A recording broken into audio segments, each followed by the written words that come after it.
Hi all, this is Palak Narang studying MBBS and welcome to my YouTube channel.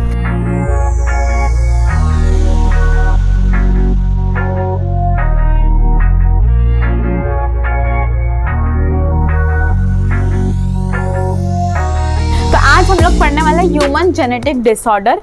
हम लोग ने last class में mutation तो ख़त्म कर दिया था, तो पहले तो हेडिंग लगाओ, ह्यूमन जेनेटिक डिसऑर्डर। तो देखो, ह्यूमन जेनेटिक डिसऑर्डर दो टाइप के हो सकते हैं। एक हो सकता है मेंडेलियन और एक होता है क्रोमोसोमल। मेंडेलियन डिसऑर्डर वो जो मेंडल के से आए हैं, उसके लॉज को फॉलो करते हैं। और ये क्या होता है, मेंडल के हिसाब से मेंडल के डिसऑर्डर है, तो मेंडल के लॉ को फॉलो करेंगे ये सारे डिसऑर्डर। तो वो किस वजह से होता है, वो म्यूटेशन की वजह से होता है। म्यूटेशन की वजह से होता है, फॉलो मेंडल्स लॉ। और ये अगर म्यूटेशन हुआ तो आगे की प्रोजेनी में भी वो म्यूटेशन जाएगा। तो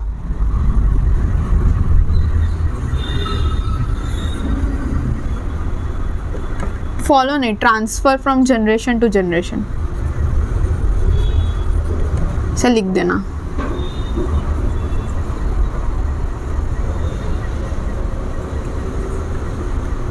और इसकी हम स्टडी कैसे करेंगे, पेडिग्री एनालिसिस से।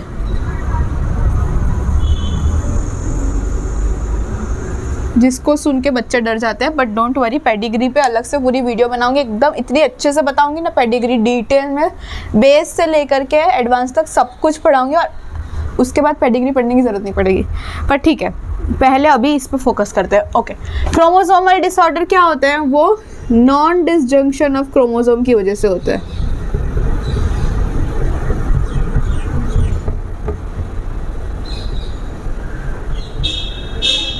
जो मैंने लास्ट क्लास में बताया था, नॉन डिसजंक्शन क्या होता है कि अगर एक सेल है, उसका जो क्रोमोसोम है वो प्रॉपरली बंटना चाहिए था दो के अंदर, लेकिन अगर ऐसा ना होके वो एक के अंदर ज़्यादा और दूसरे के अंदर कम चला जाए, तो इसको नॉन डिसजंक्शन ऑफ क्रोमोसोम बोलते हैं। ऑल्सो दिस मे और may not transfer to next generation.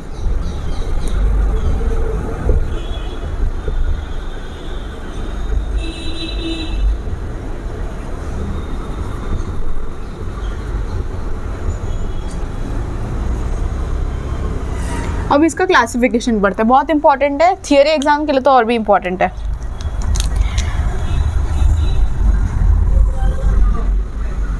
इसमें तो तीन ही है, अभी के लिए आप इतना ही पढ़ो, ये मैं ऑलरेडी बता चुकी। नॉन डिसजंक्शन ऑफ क्रोमोसोम में मैंने आपको क्या क्या बताया था, ट्राइसोमी और नलिसोमी में, ट्राइसोमी और मोनोसोमी में, सॉरी। एक टर्नर्स बताया था, एक डाउन्स बताया था और एक क्लीन फेल्टर, इतना बताया था ना।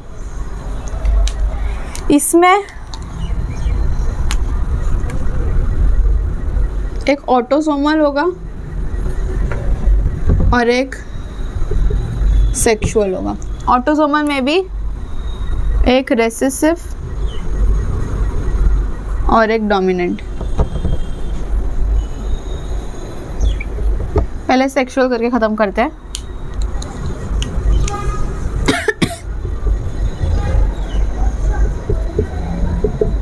हीमोफीलिया,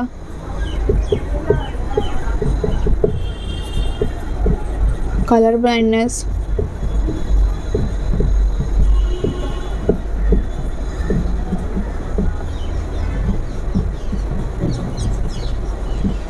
ये दोनों रेसेसिव है और ये डोमिनेंट है।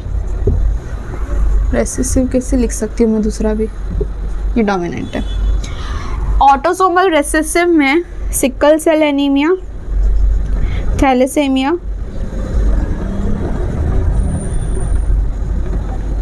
उसके बाद फिनाइल कीटोन्यूरिया,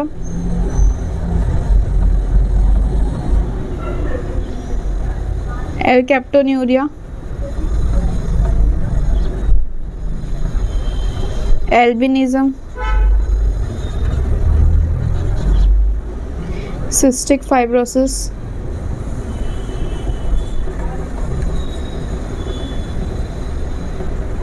टे-सेक डिजीज।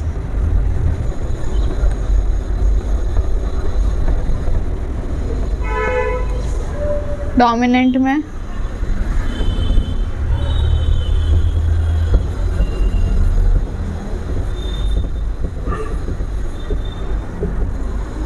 ब्रेडिडिक्टाइली, पॉलीडिक्टाइली,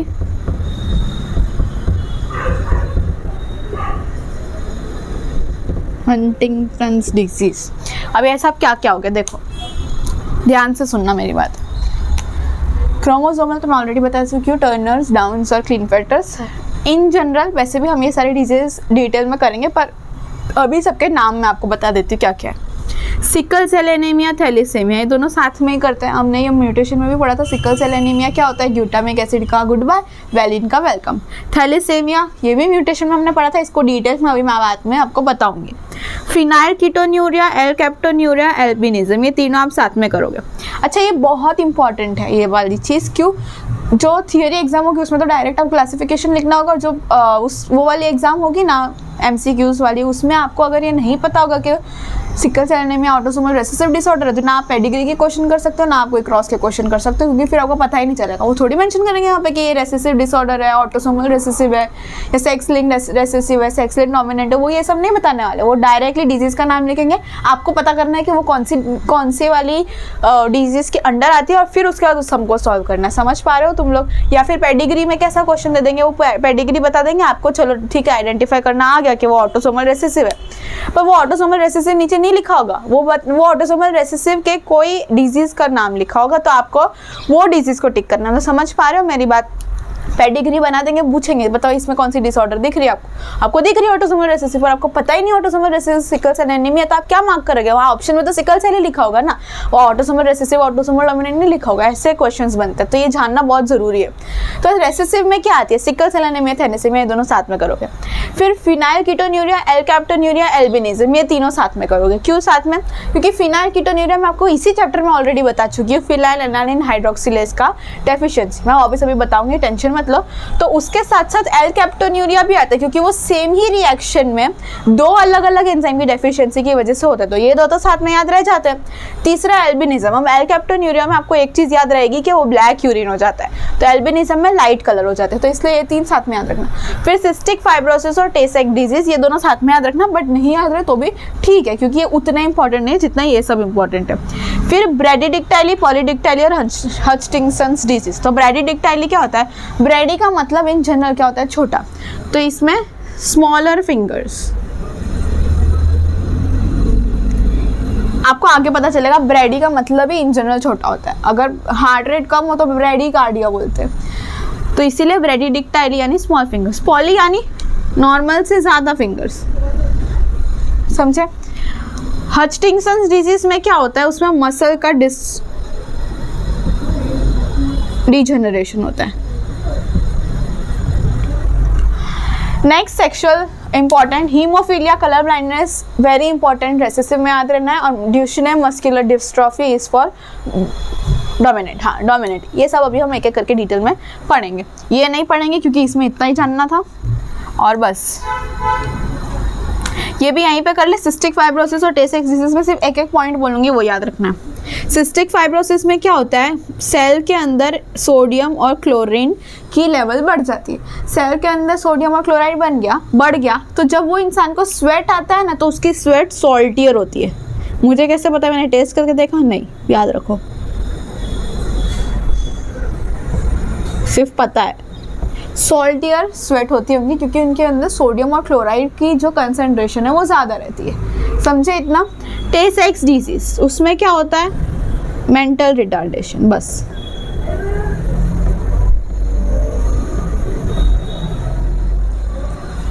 चलो अब हम आगे एक एक करके शुरू करते हैं। सबसे पहले सिकल सेल एनीमिया और थैलेसेमिया पे जाते हैं।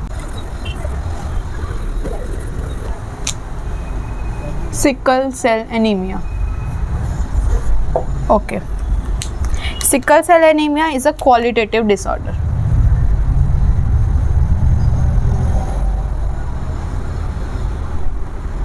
Okay, mutation in 6th amino acid of chromosome 11। Okay, अब ये बताती हूँ मैं आपको। जो क्रोमोसोम 11 है उसका जो अमाइनो एसिड का सीक्वेंस होता है वो ऐसा होता है, जिसकी वजह से क्या बनता है, ग्लूटामिन या ग्लूटामिक एसिड। पर लेकिन ये जो 6th पोजीशन है उसमें चेंज हो जाता है और वो बन जाता है GUG, जो बनाता है वैलिन। क्या बनाता है, valine.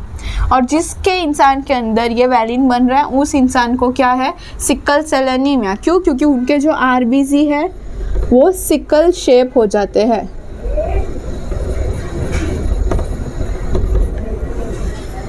What is sickle shape? ऐसा,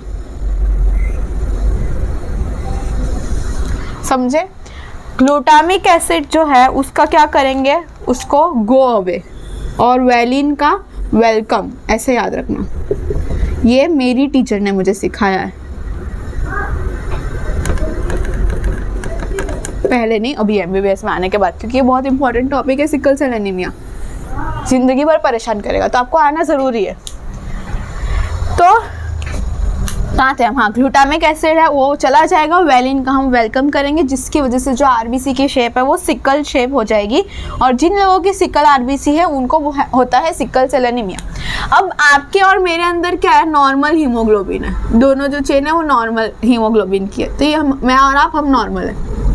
लेकिन जिन लोगों को सिकल सेल एनीमिया होता है उनकी एक जो है वो नॉर्मल होती है और एक सिकल होती है, जीन, सॉरी चेन नहीं, जीन। तो नॉर्मल और सिकल होगी तो सिकल सेल एनीमिया होगा। पर कुछ लोगों की दोनों ही अगर म्यूटेटेड हुई तो वो नहीं जिंदा रह सकते। एब्सोल्यूट लीथैलिटी। लीथल जीन में मैंने आपको शायद बताया होगा कि जो रेसेसिव कंडीशन आएगी अगर, तो लीथल हो जाएगा, वो जिंदा नहीं रह पाएगा। तो अब मैं आपको बोलूँ कि एक क्रॉस करके बताओ मुझे, एक सिकल सेल एनीमिया का फादर और एक सिकल सेल एनीमिया की मदर का जो क्रॉस होगा वो क्या होगा? करो पहले, फिर मेरा देखना।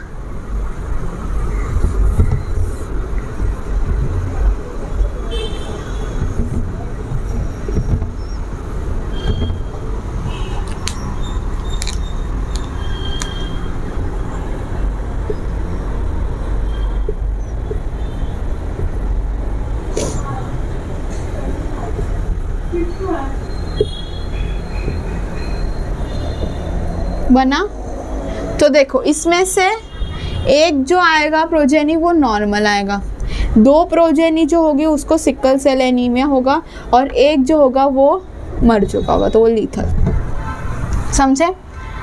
इस तरीके से ये ऑटोसोमल रेसेसिव का क्रॉस ऐसा होगा। क्वेश्चंस भी इसी तरीके से आएंगे। आप चाहो तो HB ना लिख के A और AS या स्मॉल a से कुछ भी कर सकते हो अपनी उसके लिए, क्योंकि आपको करना तो MCQ ही है ना, कोई देखने थोड़ी आ रहा है, पर ऐसे ऑफिशियली ऐसा ही लिखा जाता है।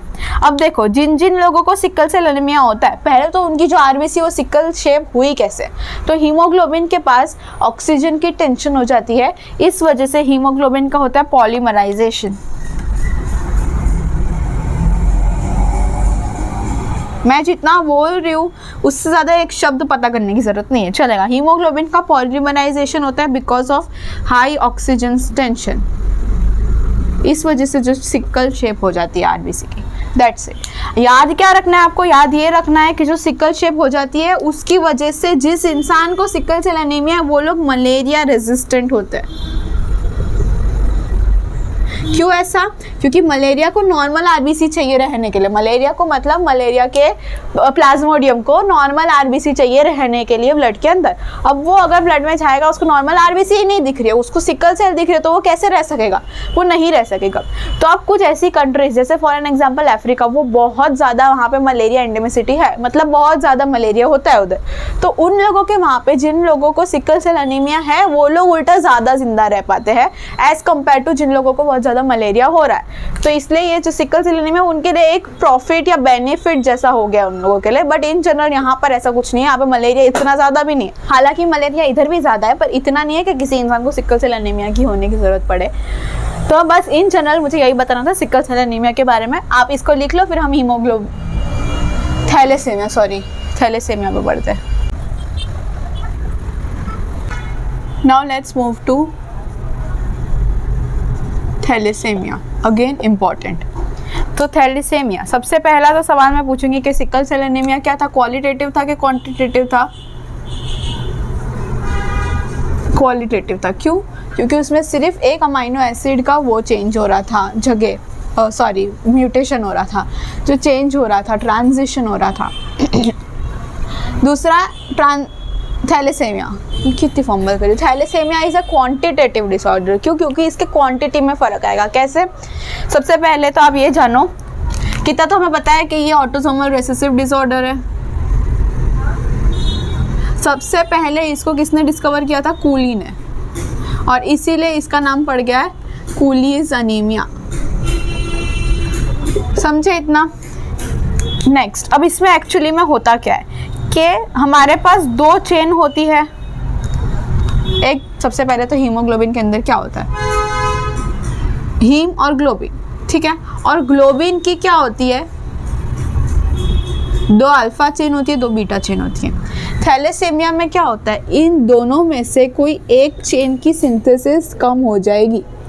फॉर एन एग्जाम्पल मैं बोलूँ बीटा चेन, तो अगर बीटा चेन की सिंथेसिस कम हो गई तो अल्फा ज़्यादा हो जाएगा।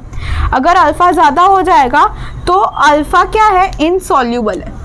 ग्लोब्यूलिन चेन इज इनसॉल्यूबल, यानी वो कहीं पर भी नहीं जाएगा। तो वो क्या करेगा? सेल के अंदर एक्यूमुलेट होने लगेगा। सेल में एक्यूमुलेट होगा तो वो प्रेसिपिटेट हो जाएगा। ये सेल नहीं चाहेगी, इस वजह से सेल की लाइसिस हो जाएगी और वो मर जाएगी। This is thalassaemia. अब दो टाइप के थैलेसेमिया होते हैं, एक अल्फा थैलेसेमिया और एक बीटा थैलेसेमिया। अल्फा थैलेसेमिया में क्या होता है? इसको याद रखना, कंफ्यूजन नहीं होना चाहिए।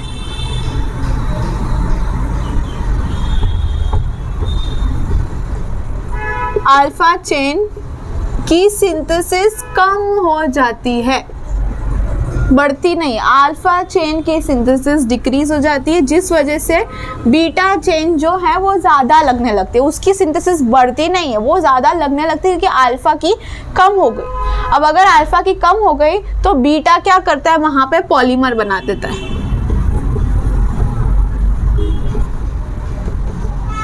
और आके बैठा रहता है। समझे? ये अल्फा थैलेसेमिया। अगर बीटा थैलेसेमिया की बात करूं तो उसमें क्या होगा? बीटा चेन की सिंथेसिस डिक्रीज हो जाएगी और अल्फा चेन क्या होगा? ज़्यादा रहने लगेगी। अब बीटा थैलेसेमिया ना 3 टाइप्स का होता है। एक होता है बीटा थैलेसेमिया मेजर, एक होता है बीटा थैलेसेमिया इंटरमीडिया, और एक होता है बीटा थैलेसेमिया माइनर। ये सब क्या होता है वो बताने से पहले एक बात सुन लो। एक मैं लिखूंगी बीटा, तो बीटा क्या होता है? नॉर्मल बीटा चेंज होती है वो।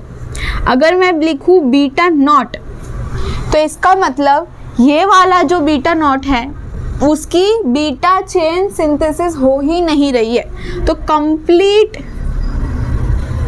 Absence of beta chain synthesis, ठीक है। अगर मैं लिखूं बीटा प्लस तो लिखेंगे पार्शियल एब्सेंस, मतलब थोड़ी बहुत बीटा चेन तो बन रही है पर इतनी नहीं बन पा रही जितनी नॉर्मल बननी चाहिए। 3 मैंने बताया, normal beta chain, beta not और बीटा प्लस। बीटा नॉट यानी बिल्कुल नहीं बन रही है, बीटा प्लस यानी थोड़ी बहुत बन रही है। अब नॉर्मल इंसान के पास तो जो 2 जीन होंगे वो दोनों जीन के में क्या होगा? बीटा बीटा होगा। लेकिन हम बीटा नहीं पढ़ रहे, हम बीटा थैलेसेमिया पढ़ रहे हैं, तो हम अब नॉर्मल पढ़ना चाहते हैं। क्या होगा अब नॉर्मल? मेजर पहले देख लेते हैं। मेजर में क्या होगा कि दोनों के दोनों बीटा चेन जो है, 2 बीटा ना, तो दोनों के दोनों बीटा चेन क्या गए हुए, तो बीटा नॉट के दोनों में ही बिल्कुल ही नहीं बन रहा है बीटा चेन। इंटरमीडिया में क्या हो सकता है कि एक कम बन रहा है और एक बिल्कुल नहीं बन रहा है, या फिर दोनों ही कम बन रहा है, तो ये इंटरमीडिया। दोनों ही कम बन रहा है या एक कम बन रहा है, दूसरा बन ही नहीं रहा। माइनर में क्या आएगा? एक नॉर्मल है और दूसरी कम बन रही है, तो ये माइनर में आएगा। समझे इतना? Beta thalassaemia major, intermedia, minor. एक लास्ट खाली बचता है, दैट इज डेल्टा थैलेसेमिया। ये बिल्कुल इतना इम्पोर्टेंट तो नहीं है और इतना मिलता भी नहीं है, सिर्फ 3% ऑफ अडल्ट इंडिविजुअल्स में होता है और इतना स्कैरी भी नहीं होता क्योंकि डेल्टा की सिंथेसिस कम हो जाती है और अल्फ़ा की नॉर्मल रहती है। पर लेकिन डेल्टा जो है ये वाली हमारी बॉडी में इतनी फाइंड ही नहीं होती, नॉर्मली 2 अल्फ़ा 2 बीटा ही होती है, डेल्टा इतनी होती नहीं, तो इसलिए इतनी सीवियर नहीं है। इंपॉर्टेंट क्या है? अल्फ़ा और बीटा थैलेसेमिया। सबसे पहले तो थैलेसेमिया क्या है? क्वांटिटेटिव डिसऑर्डर है। उसमें क्या है? सबसे पहले तो कूलीज एनीमिया है, एक कोई भी चेन की सिंथेसिस कम हो जाएगी। अगर एक की कम हो गई तो दूसरे की ज़्यादा लगने लगेगी, तो जो ज़्यादा है वो एक्यूमुलेट होकर प्रेसिपिटेट हो जाएगी, जिसकी वजह से सेल की लाइसिस हो जाएगी। डन इतना। फिर 2 टाइप की थैलेसेमिया है, अल्फा एंड बीटा। अल्फा यानी अल्फा थैलेसेमिया की कम हो गई है, अल्फा चेन की सिंथेसिस कम हो गई है ग्लोब्यूलिन की, और बीटा यानी बीटा की कम हो गई है। अगर अल्फा की कम है तो बीटा पॉलीमर बनाएगा, लेकिन अगर बीटा की कम है तो उसके 3 अलग अलग होंगे, मेजर, इंटरमीडिया और माइनर। अगर वो मेजर हो मतलब दोनों ही उसकी चेन गई हुई है, दोनों 0-0, नॉट यानी 0 मतलब कुछ भी नहीं बनेगा, तो दोनों ही गायब। जो इंटरमीडिया है तो उसमें या तो एक गई हुई है और एक थोड़ी बहुत काम कर रही है, तो दोनों ही थोड़ी बहुत काम करे, that is beta thalassaemia intermedia. अगर मैं माइनर की बात करूँ तो मतलब एक नॉर्मल है और दूसरी भी थोड़ी बहुत काम करे, दैट इज इंटरमीडिया, और तीसरी जो है वो हमारे पास delta thalassemia. Just in case you are curious, तो थैलेसेमिया की जो ट्रीटमेंट है वो सिर्फ ब्लड ट्रांसफ्यूजन या बोन मैरो ट्रांसप्लांटेशन ही होती है। ब्लड ट्रांसफ्यूजन फ्रीक्वेंटली जाके करवाना पड़ता है, ब्लड चढ़वाना पड़ता है थैलेसेमिया के पेशेंट्स को। अगर आपके आसपास, क्योंकि थैलेसेमिया उतना अनकॉमन नहीं है, हो सकता है आपको आसपास कोई दिख जाए तो उनसे पूछ लेना कि आप क्या कराते हो। ऑल्सो एक चीज़ मैं जो बताना भूल गई कि अल्फा थैलेसेमिया क्या है, वो क्रोमोसोम 16 के ऊपर म्यूटेशन होता है on HbA1 and HbA2 gene, और जो बीटा थैलेसेमिया वो क्रोमोसोम 11 के ऊपर होता है ऑन HbB। क्यों ऐसा? क्योंकि अल्फा का जो जीन है वो क्रोमोसोम 16 पे प्रेजेंट है और बीटा का जो है वो क्रोमोसोम 11 पे प्रेजेंट है। आप ऐसे याद रखो, अल्फा में क्योंकि ऐसे कर्व आ रहा है तो ये 6 जैसा लग रहा है, उल्टा 6, और बीटा में ऐसे 11 है तो ये बीटा हो गया HbB, तो ऐसा आप याद रख सकते हो। नाउ विल डू 3 साथ में। फिनाइल कीटोन्यूरिया पहले, ये मैं ऑलरेडी डिटेल में बता चुकी हूँ, मैं फिर से बताती हूँ फिनाइल कीटोन्यूरिया एग्जैक्टली क्या होता है। अब इन जनरल फिनाइल एलानिन जो होता है हमारी बॉडी में होता है, जिसको कन्वर्ट होना होता है टायरोसिन में। नॉर्मली ऐसा होता है, और वो किस एंजाइम के प्रेजेंस में होता है? देखो, कोई भी रिएक्शन सबसे पहले तो बिना एंजाइम के नहीं होती, और इसमें कौन सा एंजाइम होता है? फिनाइल एलानिन हाइड्रोक्सिलेज के प्रेजेंस में टायरोसिन में कन्वर्ट होता है। पर फिनाइल कीटोन्यूरिया एग्जैक्टली क्या होता है? Absence of phenyl alanine hydroxylase. अगर वो नहीं होगा तो फिनाइल एलानिन टायरोसिन में कन्वर्ट नहीं हो पाएगी, अगर ये एब्सेंट होगा तो अगर ये नहीं होगा तो क्या होगा? Phenylalanine will convert into phenylpyruvate, या फिर उसको बोलते हैं फिनाइल पायरुविक एसिड। समझे? Phenylalanine hydroxylase will convert phenylalanine to tyrosine, but लेकिन फिनाइल कीटोन्यूरिया में क्या होता है एग्जैक्टली? फिनाइल एलानिन कन्वर्ट होता है फिनाइल पायरुवेट में। क्यों? क्योंकि फिनाइल एलानिन हाइड्रोक्सिलेज की एब्सेंस होती है, और ये क्रोमोसोम नंबर 12 के ऊपर होता है म्यूटेशन। 2 लग भी नहीं रहा, 12 के ऊपर होता है। दूसरी चीज है एलकैप्टोन्यूरिया,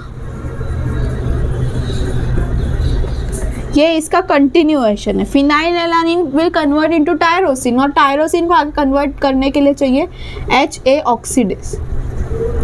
पर अगर HA ऑक्सीडेज नहीं होगा तो आगे कन्वर्जन नहीं होगा।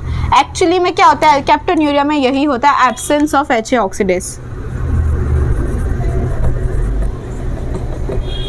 अब इसमें क्या था, फिनाइलएलानाइन के पास फिनाइलएलानाइन हाइड्रोक्सिलेज नहीं था तो वो आगे कुछ बना रही थी, पर लेकिन इसके पास H ऑक्सीडेज है तो ये आगे कुछ नहीं बनाएगा। ये जो टायरोसिन है वो ऐसे ही पड़ा रहेगा और उसके बाद it gets secreted in the urine,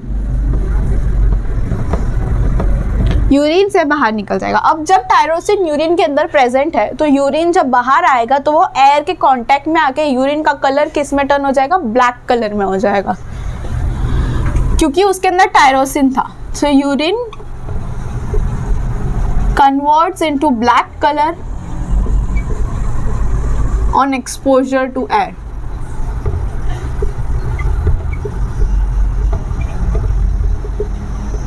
air ही नहीं, एयर, समझे इतना? H ऑक्सीडेज की कमी की वजह से टायरोसिन वहीं पर ही रहने लगा बॉडी में और यूरिन में एक्सक्रीट होने लगा, जिसकी वजह से जो यूरिन का कलर है वो ब्लैक हो गया ऑन एक्सपोजर टू एयर। फिर तीसरा आता है हमारे पास एल्बिनिज्म। एल्बिनिज्म में क्या होता है, उसमें भी tyrosine should convert into melanin, पर ऐसा नहीं होता है, जिसकी वजह से मेलानिन की कंसंट्रेशन कम हो गई। अब मेलानिन क्या करता है, हमें पिगमेंट देता है, पर अगर मेलानिन बनेगा ही नहीं तो हमें पिगमेंट नहीं बनेगा। इसकी वजह से लो पिगमेंटेशन ऑफ स्किन। समझे इतना? अगर मेलानिन होगा ही नहीं तो हमारी स्किन की पिगमेंट कहाँ से आएगी? अगर स्किन की पिगमेंट नहीं आएगी, इसलिए जब मैं आपको बता रही थी तीनों साथ में करने के लिए, तो एल्केप्टोन्यूरिया में ब्लैक कलर है, तो ब्लैक के साथ साथ लाइट, तो लाइट यानी low pigmentation of skin in albinism. Again मैं इसके क्रोमोसोम बताना भूल गई हूँ, तो इसका क्या था 12, इसका है क्रोमोसोम 3, इसका है क्रोमोसोम 11, और ये टायरोसिनेस की डेफिशिएंसी की वजह से होता है। अब देखो, सिकल सेल एनीमिया किस क्रोमोसोम में डिफेक्ट था, क्रोमोसोम 11। थैलेसीमिया किस में था, अल्फा वाला 16 में, बीटा वाला 11 में।